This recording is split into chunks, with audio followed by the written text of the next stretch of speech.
18A है त। यो क्वेसन चाहिँ यता साइन र कसमा छ, एबी एङ्गलमा छुट्टा छुट्टै, र यहाँ यता चाहिँ एउटै एङ्गल छ, कम्पाउन्ड एङ्गल भएको छ हैन, ए र बी जोडिएको छ, कम्पाउन्ड भएको छ। सो यो कसरी गर्ने? अब यसमा डाइरेक्ट फर्मुला पनि हुँदैन, मतलब जसरी हामीले 2tan हो त्यसरी युज गर्छौँ त्यो गर्दा पनि हुँदैन। अब यताबाट सल्भ गर्ने भए चाहिँ हामीले अब दुईटा छुट्टा छुट्टै एङ्गललाई यसरी एउटै बनाउने फर्मुलाहरू के छन् त, हो त युज गर्नु पर्यो है।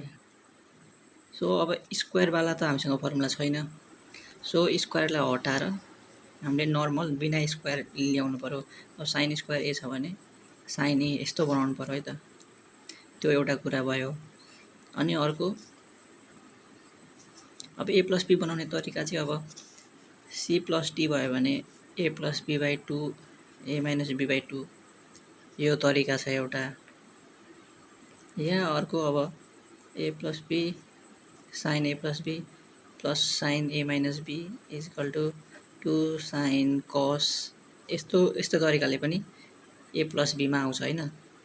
सो अब यो मेथड एप्लाई गर्दा पनि भयो, यो मेथड एप्लाई गर्दा पनि भयो। यो चाहिँ यताबाट यता गर्दाखेरि, अब यताबाट यता गर्ने हो भने चाहिँ त्यो चाहिँ अब अलिक कम्प्लिकेटेड हुन जान्छ है, डाइरेक्ट सल्भ हुँदैन। यसलाई साइन कसमा लान्छु अनि सल्भ गर्छु भन्यो भने चाहिँ अलिक गाह्रो हुन्छ है। त्यही पनि I will so both the way. सुरुमा एलएचएस गरौँ है त। सो हामीलाई स्क्वायर चाहिएको छैन, स्क्वायर हटाउनु पर्यो, र स्क्वायर हटाउने फर्मुला एउटै मात्र छ, के छ, cos 2a। cos 2a भनेको के हो, 1 माइनस 2 साइन स्क्वायर ए। यस्तो भएपछि cos 2a मा जान्छ, मतलब स्क्वायर त हट्छ नि कमसेकम। सो यही एप्लाई गर्ने। त्यो के हुन्छ एरेन्ज गर्दा 1 माइनस cos 2a बाई 2 भयो, minus 1 minus cos 2b by 2 भयो। यो भयो माथिको। अब तलको sign A cos A sine B cos B. अब तलको हेर्दा के छ, sign A cos A, sign A cos A, angle same छ भनेपछि यो के भयो, साइन 2a को फर्मुला हुने भयो। मतलब 2 मा एक्स्ट्रा 2 चाहिएको छ, र एक्स्ट्रा 2 ल्याउने हाल्ने जसरी पनि ल्याएपछि यो हुन्छ है त। सो यो माथिको एरेन्ज गर्ने 1 minus cos 2a minus 1 plus cos 2b, र यो माथिको 2 चाहिँ के हुन्छ, अब तल जान्छ। मेन डिभाइड यहाँ छ भनेपछि यो तल आउने भयो कमन लिएपछि। त यहाँ के हुन्छ, 2 sine A cos a minus 2 sine b cos b है त, मल्टिप्लाई भयो तल, एक स्टेप एक्स्ट्रा भयो आफै त्यो गर्ने, प्लस 1 माइनस 1 काट्यो। So cos 2b minus cos 2a भयो, अनि तल sign 2a minus sign 2b। Okay, अब यो त सी प्लस डी भएको होइन, सी प्लस डी या सी माइनस डी हुनको लागि के हुनु पर्यो, सेम हुनु पर्यो, साइन साइन हुनु पर्यो या कस कस हुनु पर्यो, र यहाँ कस कस पनि छ, साइन साइन पनि छ, मतलब सी प्लस डी फर्मुला लाग्ने भयो। सो यसमा लाउने कस सी माइनस डी को फर्मुला 2 कस माइनस छ भने साइन साइन हुन्छ, हामीलाई थाहा छ, साइन साइन। र अब एउटामा त प्लस हुन्छ, ए plus 2a plus 2b by 2 हो, माइनस हुँदाखेरि चाहिँ सेकेन्डको फर्स्टमा लेखिन्छ अनि फर्स्टको सेकेन्डमा लेखिन्छ है त। माइनस गर्दाखेरि चाहिँ कसको लागि उल्टो यो पोजिसन चेन्ज हुन्छ यो फर्मुला अनुसार। र तलको साइन साइन हुँदाखेरि पनि साइन कसै हुन्छ जेसुकै होस्, तर माइनस छ भनेपछि साइनको लागि माइनस, कसको लागि प्लस है त। साइन चाहिँ साइनको फर्मुला चाहिँ स्ट्रेट जस्तो डाइरेक्ट हुन्छ, 2a माइनस 2b, साइन छ भने साइनको लागि माइनस, यहाँ प्लस छ भने साइनको लागि प्लस, कसको लागि माइनस। ओके, 2 2 काट्यो।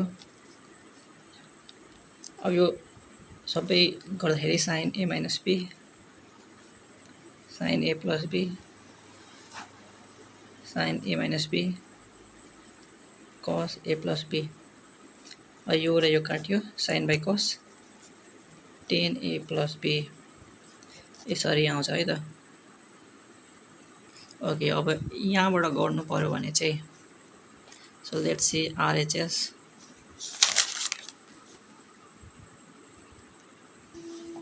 ओके, RHSबाट है त tan a plus b भनेको, अब फेरि यहाँ tan a plus b को फर्मुला लाउँदा पनि भयो, 2 tan a plus tan b y 1 minus tan a tan b गर्दा पनि भयो। त्यो गरेपछि फेरि sin cos बनाउनु पर्छ, अनि त्यो 2-3 स्टेप बेसी गर्नुपर्छ है त।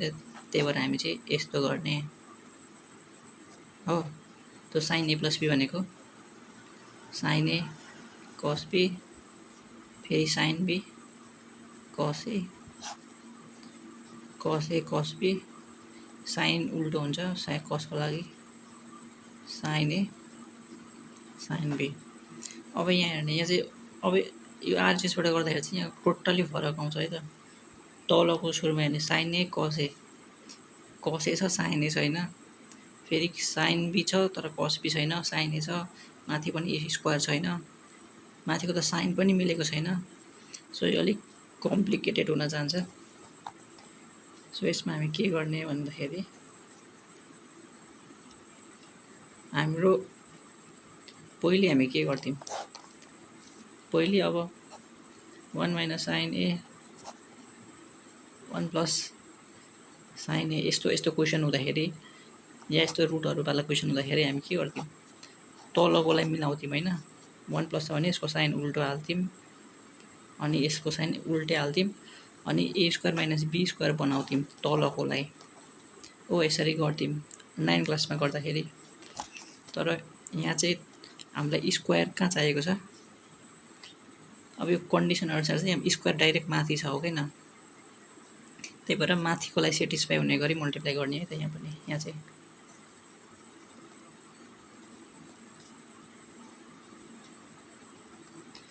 सो तलको त अलिक कस साइन छ, अलिक अप्ठ्यारो हुन्छ मल्टिप्लाई गर्न, साइन चाहिँ ठिकै छ। माथिको लागि चाहिँ अब स्क्वायर पनि साइन पनि मिलाउनको लागि माथि मल्टिप्लाई गर्ने, जे छ त्यहीले sine A cos B A square minus be square बनाएको है त, साइन बी कस ए। यो पुरै भाग यहाँ पुरै लेखेको sign A cos B minus sign B कस ए। अब यहाँ चाहिँ अब अलिक मल्टिप्लाई गर्दा लामो हुन्छ, त्यही बिस्तारै गर्ने। So a square minus be square भयो, sine a square a cos square b minus sine square b cos square a, minus पनि आयो, साइन स्क्वायर ए पनि आयो, साइन स्क्वायर बी पनि आयो। यो चाहिँ एक्स्ट्रा छ, यसलाई चेन्ज गर्ने भइहाल्छ। तल पनि मल्टिप्लाई गर्ने, यो र यो कस A sign A cos square be. अब यो र यो गर्ने माइनस कस स्क्वायर ए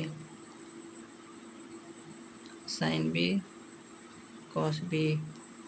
अब यो यसको टर्न सक्यो, अब यसको टर्न यो minus sine square A sine B cos B minus minus plus sine A cos A sign square B भयो है त।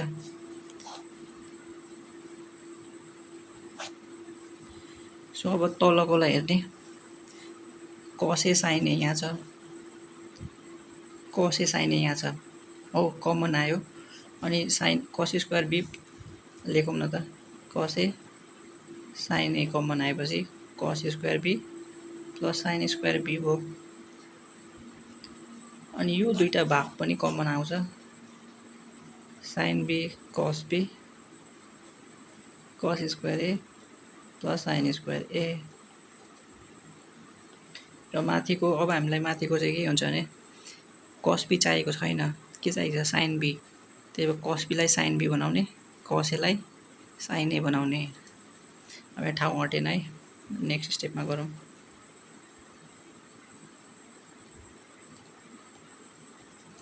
अब यो के हो, कस square B plus sine square B भनेको 1,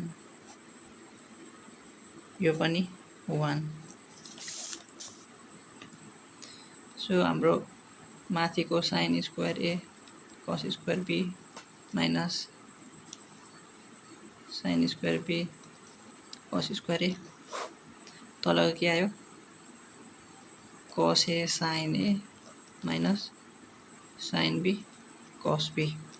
okay sin a cos a sin b cos b sin a cos a sin b cos b तलको मिलिसक्यो है त।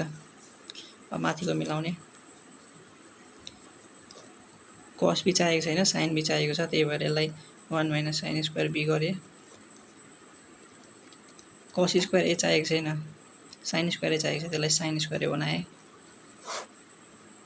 तलको मिलिसक्यो है त। सब मल्टिप्लाई गर्ने sin square a minus sin square a sin square b minus sin square b minus minus plus sin square a sin square b तलको मिल्यो यो काट्यो sin square a minus sin square b अनि तलको मिल्यो। So यसरी गर्दा पनि भयो है त। तर यो चाहिँ गाह्रो हो किनकि यो भाग सोच्नुपर्छ अनि दिमागमा आउँदैन त्यही भएर चाहिँ अलिक हेर्दाखेरि सजिलो भए पनि अलिक गाह्रै हुन्छ है त बिर्स्यो भने।